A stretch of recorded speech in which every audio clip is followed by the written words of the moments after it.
Raymond Ndongsima s'est attelé à mettre en musique la politique du président de la République, chef de l'État Ali Bongo Ondimba, l'avenir en confiance. Il y a eu, comme je l'ai annoncé, la régularisation, le rattrapage des situations administratives des agents et la prise en compte en salaire de ces fonctionnaires. Et comme je l'ai indiqué, les efforts portent aujourd'hui sur la régularisation financière, c'est-à-dire le paiement des rappels qui ont été constitués du fait des retards que nous avons observés pendant les nombreuses années au cours desquelles beaucoup d'agents ont vu leur situation bloquée. Au plan économique, le Gabon se porte plutôt bien avec un taux de croissance économique relativement élevé, soit 7% depuis plus de 3 ans, selon les rapports du Fonds monétaire international. Une embellie économique qui suscite, au plan social, une certaine tension au sein des groupements syndicaux qui estiment que les fruits de la croissance doivent être redistribués. Cette position a conduit le gouvernement et les partenaires sociaux autour de la table de négociation. Nous ne pouvons pas faire une chose sans contraire.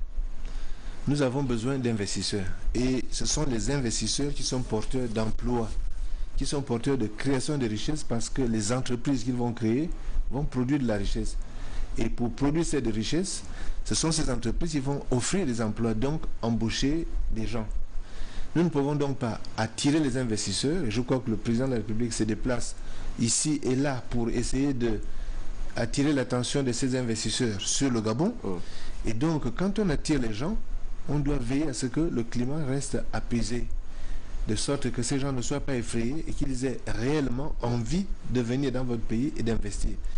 Les projets de construction des infrastructures. Le pont de Mayumba, là vous allez maintenant un peu plus dans le domaine routier. Je crois que ceux qui ont pu faire la route entre Lambaréné et Fougamou, puis de Fougamou à Mouila, et on peut voir que la route a été terminée, que les travaux sur l'axe Chibanga Mayumba continuent à avancer et devraient être achevés à partir de janvier 2014, c'est-à-dire dans maintenant un peu moins de 12 mois, que le pont sur la Bagno avance et devrait être lui également terminé, que l'axe routier qui va de Ndende à Lebamba a été terminé.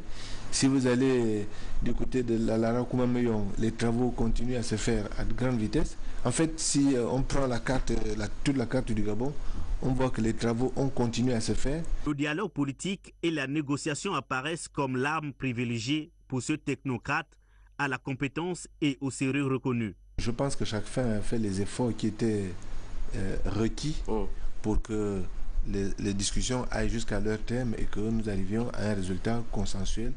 Je pense que vous serez informés de ces résultats quand il viendra sur la place publique. Malgré les forces d'inertie qui existent dans l'appareil de l'État, Raymond Ndongsima reste serein et conçoit sa mission avec un certain pragmatisme. Mais la tâche n'est pas aisée. La demande sociale reste pressante. Les Gabonais attendent des solutions immédiates aux problèmes d'accès à l'eau potable, au logement, à la santé, l'éducation et bien d'autres.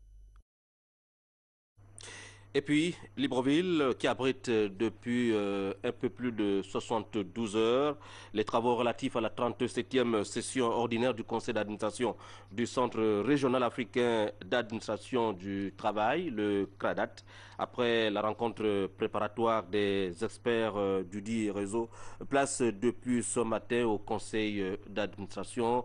Les travaux ont eu lieu ce matin, disais-je, en présence du Premier ministre, chef du gouvernement, M.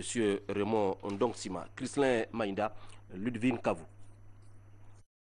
Socle de protection sociale pour la promotion de l'égalité, le CRADAT, institution chargée de la formation des cadres, leur perfectionnement, est non seulement un vecteur de croissance pour l'Afrique, mais aussi un outil de rapprochement de nos États au moment où le continent noir se veut un et indivisible.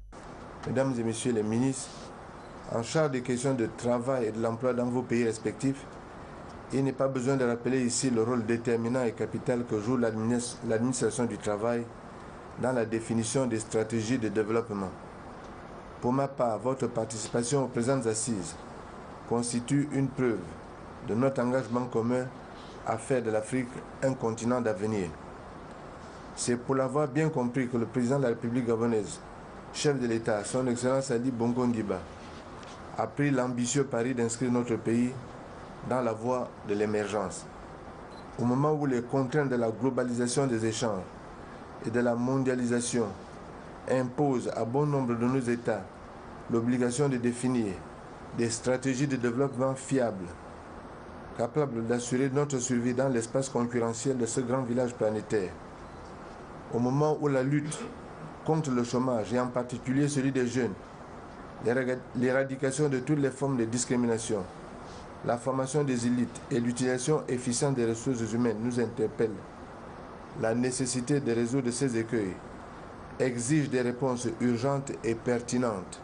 Le CRADAT se trouve être justement un des cadres où se préparent ces stratégies. Saisissant ces moments d'échange, le représentant du Bureau international du travail, partenaire privilégié du CRADAT, est revenu sur l'impact de la crise économique mondiale de l'heure, dont le défi consiste à exploiter les ressources de l'Afrique pour une croissance forte et durable, créateur d'emplois, gage de la protection sociale.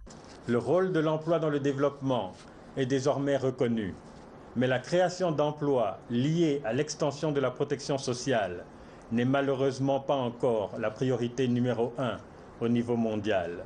C'est la prochaine frontière du CRADAT. Aider les administrations du travail à préparer une Afrique où croissance rimera avec emploi et protection sociale. Une Afrique qui aura la tête dans l'économie et les pieds dans le social. Une Afrique où les jeunes participeront activement au développement par le travail productif et décent. Les assises de Libreville qui s'achèvent ce 1er mars par le Forum des ministres en charge du travail des États membres du CRADAT entendent asseoir la politique de protection sociale. Parmi les enseignements des travaux de Libreville, le Gabon, qui va présider pendant un an le conseil d'administration du CRADAT. C'est ce que nous rapportent ce soir Christine Maïnda et Ludivine Kavou.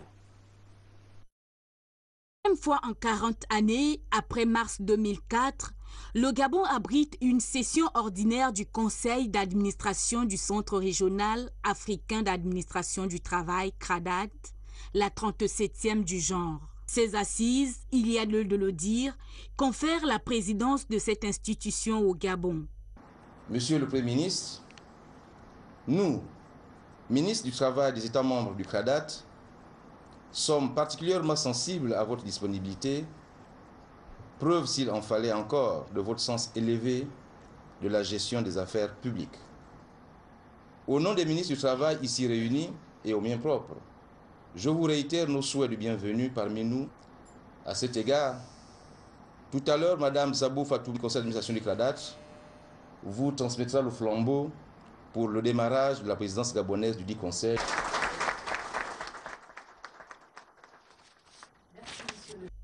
Prenant la parole, le président d'administration du CRADAT sortant dresse le bilan de son mandat.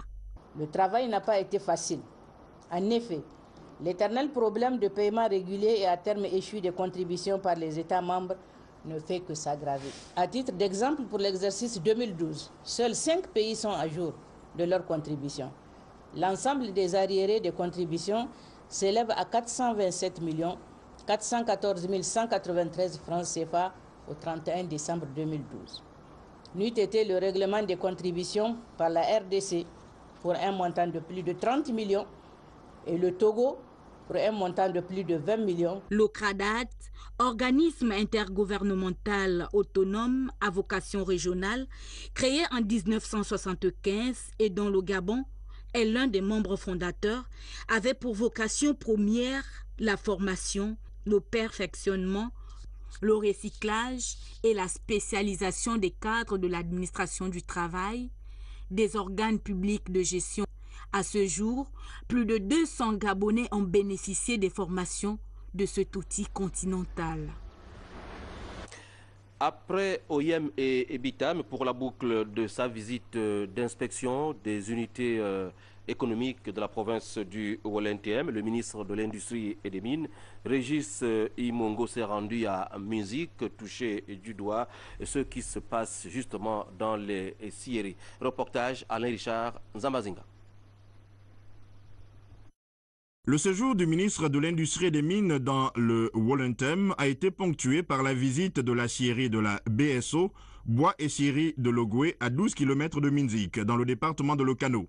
Cette unité de transformation du bois, reprise à la SO-Gassic en 2006-2007, qui emploie 211 salariés, dont 85% de Gabonais.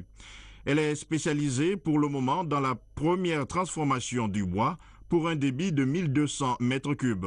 Sa plus grande scierie se trouve en Djolé. Tout en exposant la vision des autorités gabonaises de l'industrie du bois, Régis Imongo a voulu recueillir quelques informations. Est-ce qu'aujourd'hui, vous êtes confronté à ce problème par rapport au secteur bancaire? Est-ce que le secteur bancaire finance ou bien des blocages? Le secteur bancaire, il faut le dire. Et puis les banques, de ce fait, les banques ont perdu confiance. C'est le problème. Alors on se redresse, ça remonte. Mais il faut être vraiment toujours inflexible au boulot et essayer de tout maîtriser et bien contrôler. Après Besso, la délégation ministérielle s'est rendue à la scierie de Soliga, une structure implantée depuis 2 ans et qui ne fonctionne pas en plein régime par manque de bois à débiter, faute aussi de permis. Le directeur de l'entreprise promet de faire mieux dans les prochaines années avec la première et la deuxième transformation. Pour la boucle des visites, le ministre de l'Industrie et des Mines a fait un arrêt à la carrière de Viafé, ancienne carrière de granit réactivée par la China Highway Engineering Company. Là, quelques incompréhensions subsistent quant aux retombées sociales de l'exploitation de cette carrière, difficultés aggravées par les problèmes de communication. Le problème qu'on parle de Viafé là, j'ai eu des correspondants depuis plus de 2 ans. Ce problème a duré. Il dure parce que, d'une part, l'administration a une part de responsabilité, mais il dure aussi parce que vous êtes très difficile. Vous êtes difficile. Vous vivez avec les gens. Vous êtes ici. Quand vous venez, vous êtes dans un village, mais vous êtes trop fermé. Et les villageois qui sont vraiment la rivière. Parce qu'avant, il y avait la rivière qui passait sans problème. Maintenant, avec l'exploitation, il n'y a plus de courant des eaux. Donc les villageois demandaient le pompe hydraulique. Le ministre Régis Imongo, par ce périple dans la province du Wolentiem, tient à mettre en œuvre les orientations du chef de l'État quant à la matérialisation du Gabon industriel. Et l'optimisme est au rendez-vous. Le Gabon, à l'instar de l'Organisation internationale de la protection civile, célèbre demain, 1er mars 2013, la journée mondiale de la protection civile. Ce soir, vous suivrez l'allocution du ministre de l'Intérieur, Jean-François Ndungu, lu par son ministre délégué. Après plusieurs semaines de vacances, les vénérables sénateurs reprennent demain le chemin de l'hémicycle dans le cadre de cette première session ordinaire annuelle 2013 du Parlement, session dite des lois. Eh bien, les vénérables sénateurs retrouveront sur leur table de travail plusieurs projets de loi à examiner et à adopter, notamment la loi relative à la décentralisation. Guy Roger Lendira, Hilarion Akumbu, Alfred Robaki, presse du Sénat. Après une session budgétaire intense avec l'adoption de la loi de finances 2013, dont les ressources et charges de l'État 2013 sont évaluées à 3 141,2 milliards de francs CFA, et une session extraordinaire convoquée par décret 730/PR du 26 décembre 2012 par le président de la République, chef de l'État, sur des questions importantes de la vie de la nation, notamment l'examen et adoption des projets de loi portant extension du régime fiscal et douanier incitatif institué en faveur des exploitants agricoles et celui fixant le ressort des différentes cours d'appel judiciaire du Gabon. Et des vacances bien méritées, l'ensemble des élus nationaux reprennent en ce début de mois de mars 2013 leur activité au Sénat et à l'Assemblée nationale, qui seront axés sur l'examen et l'adoption de nouveaux textes de loi. Notons que si la dernière session a été marquée au niveau du Sénat par l'examen de la loi des finances 2013, il faudrait noter qu'à ce niveau, l'attention a également été retenue par les missions d'information et de contrôle de l'action du gouvernement et de l'exécution des budgets de collectivités locales effectués par les sénateurs sur l'ensemble du pays pour se rendre compte de l'état d'exécution des projets inscrits dans les projets de finances 2009.